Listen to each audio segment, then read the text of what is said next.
আলহামদুলিল্লাহ অনুভূতি খুবই ভালো। কারণ কি জানেন? আমাদের দেখা যায় যে অনেক সময় অনেক কারণে কিন্তু ইউনিভার্সিটি থেকে বাসায় যেতে অনেক দেরি হয়ে যায়। যেমন হচ্ছে ল্যাঙ্গুয়েজ ক্লাস, তারপর বিভিন্ন ক্লাবের সেশন, তারপর হচ্ছে বিভিন্ন অনুষ্ঠান, সব মিলে যে কোনো কারণেই ইউনিভার্সিটি থেকে একজন শিক্ষার্থীর বাসায় যেতে স্বাভাবিকভাবে দেরি হতেই পারে। তো এরকম সান্ধ্যকালীন বাস চালু করার উদ্যোগে আমি অবশ্যই ডাকসুর নেতাবৃন্দ যারা এই উদ্যোগটা নিয়েছেন তাদের প্রতি অনেক অনেক ধন্যবাদ, কৃতজ্ঞতা। কারণ আমাদের কথা বিবেচনায় নিয়ে এই উদ্যোগটা নিয়েছেন। আপনারা কি আসলে এমন ডাকসুই চেয়েছিলেন কিনা?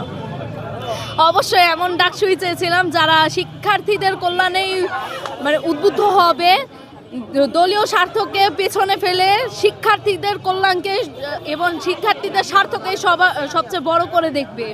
ডাকসু নেতৃবৃন্দের কোনো নেতিবাচক দিক এখন পর্যন্ত লক্ষ্য করতে পারছেন কিনা?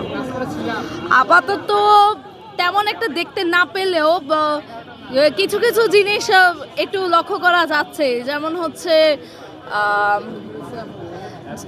সবচেয়ে সময় মতো মানে ওষুধটা না আসা, তারপর হচ্ছে আপনার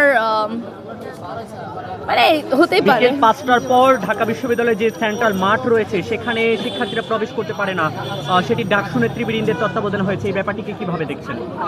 এটা অবশ্যই একটু ইতিবাচকভাবেই দেখছি। কারণ অনেক সময় দেখা যায় যে খেলার মাঠে কিন্তু বিপজ্জনক কিছু একটা থাকতে পারে, সেটা বহিরাগতদের আক্রমণ বা গাঁজাখোর বা নেশাখোরদের উৎপাত বা বিভিন্ন কারণে।